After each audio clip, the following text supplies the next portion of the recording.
Hey guys, welcome back to GenerationEBikes. Today we have the MeetOne Breeze Pro 2.0 in the shop, and I want to go over some troubleshooting tips with you. So we're just going to go through a few common issues that people have, and I want to step you through it, how to check and make sure it's not a simple fix or an easy fix. So let's go ahead and get started, guys.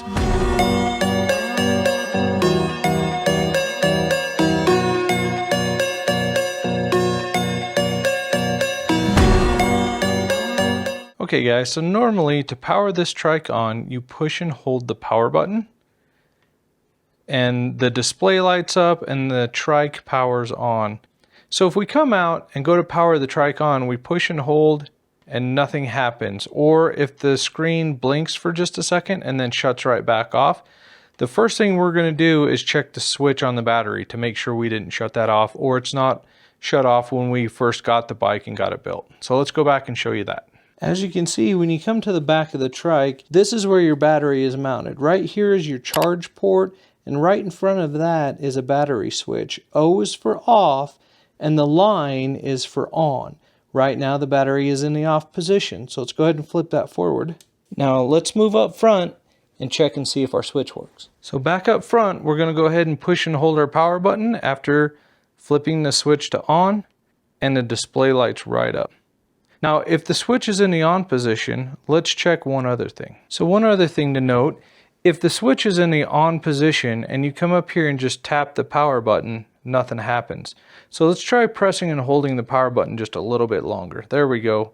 So about 2 to 3 seconds and it'll come right on. There's one last thing to check. When we do go to power the trike on, if for some reason it's not powering on, we might want to go ahead and take a look at the wiring going from the display to the actual controller. So let's move around front and I'll show you that. All right guys, here's the display. What we want to check is the wires going from the display down to the controller. And if you notice, these wires have been disconnected.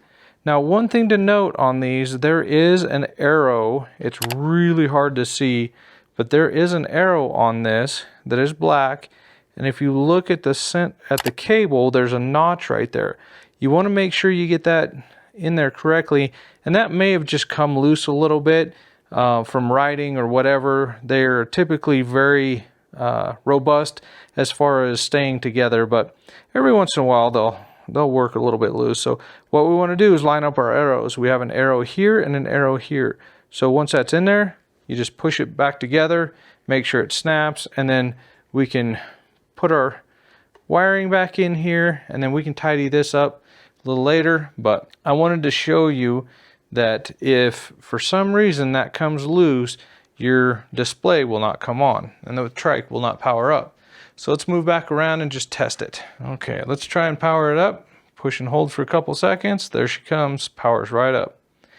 So just check the wiring a little bit. That's going to be kind of the last resort. First thing to check is your battery. The second thing to check would be pushing and holding your power button just a little bit longer, a couple seconds. And then if that still doesn't work, move to the front, just double check, make sure all your wiring is snapped together really well, and then you should be good to go. All right guys, one of the second things we want to focus on is when the battery won't seem to take a charge. So let's go ahead and plug this battery in.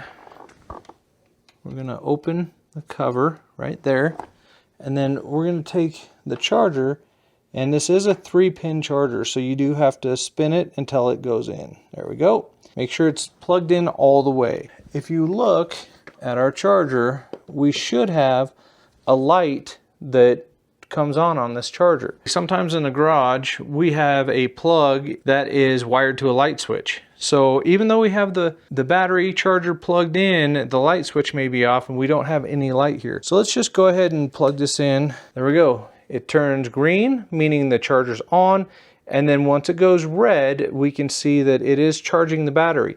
Now once this battery is fully charged, this light will go green again, and then you know it's safe to unplug the charger. One of the other things that can happen is if we don't get this charger plugged in correctly, it shows green, but if you don't get it plugged in to the battery correctly or pressed all the way in, it looks like it's in, but it's not charging. It's showing green. And we just went and rode, you know, 10, 15, 20 miles with our friends, and we get back to the house and we want to charge it and it still shows green. So what you want to do is make sure that this is pressed all the way in, and then if that's fully inserted, it does make good contact, and now we're charging our battery. All right, guys, one other thing that we want to be aware of when it comes to charging, we want to make sure that it is not too hot and not too cold when we're charging these batteries. So if for some reason you're completely plugged in and you know you have a light here but it won't charge, you need to let the battery rest, or be indoors if you were outside and it was really cold out and you come back in. You don't want to just plug that in right away. You want to let that battery temperature get to normal ambient temperature, anywhere above 50 degrees. And it's sometimes best to be below 95 degrees. So if it's super hot and you're out riding, enjoying your day, when you get back in, just let that battery cool down. You can also remove it from here and set it on the concrete. A lot of times the concrete's a lot cooler, so you can give it a chance to rest. One other thing to remember, guys, if it is too hot or too cold and it's not taking a charge, a lot of times that's just a safety precaution. So if you let it set 30, 45 minutes, maybe an hour, come back out, plug it in, you should be good to go. This light will turn red, it will start charging your battery, and then you're ready for your ride the next day. We're on the Trike and we power the Trike on just fine. So we're over here, we give it throttle, the Trike won't move. One of the things to look for is make sure your pedal assist is set to 1, 2, or 3. Pedal assist 0 means that this Trike is not going to move under its own power. So assuming that we have it on pedal assist 1, we're going to hit the up button, the plus button right here, and then we're going to twist the throttle. Yep, motor engages and we start to move. If you go to twist the throttle and nothing happens, kind of jiggle this, make sure it returns back the battery percentage here. If this battery is super low, a lot of times it will disable the throttle so that your pedal assist will help you get home without draining the battery by just trying to use the throttle. So if that's disabled and your battery percentage is super low, a lot of times it preserves enough power for your pedal assist to try and get you home. Alright guys, one other thing to watch for is to make sure that this display isn't flickering. If it does start to flicker, just know to go up underneath here and check your connections going to your display and make sure that they're secured good and tight. So one other thing we want to check on is this is a Trike.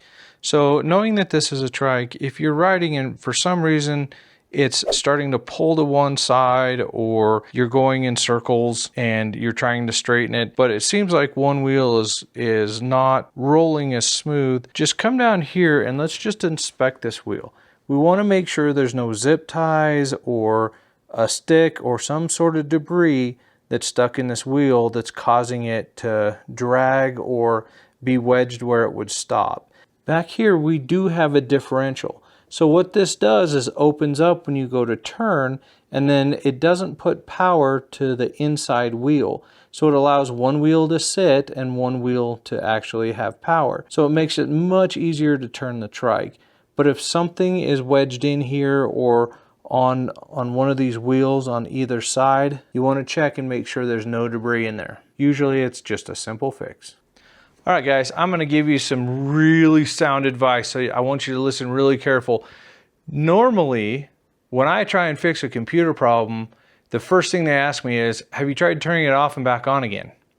So I'm going to give you that same advice. If you've checked everything and nothing seems to work, let's just try powering the Trike off and then powering it back on again. And if that doesn't fix it, we need to make a call to customer service. They can help us out. They're more than happy to help, and that's what they're there for.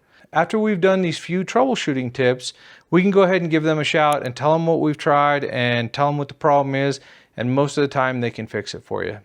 And if not, they'll be happy to help. All right, guys, I really hope this little video helped alleviate some of your worries if you had any. If you haven't, then you can refer back to this video and it will show you all the steps to kind of go through to ease your mind, to check a few things. You're not going to hurt anything on this Trike, so we're just going to go ahead and try a few things that I showed you.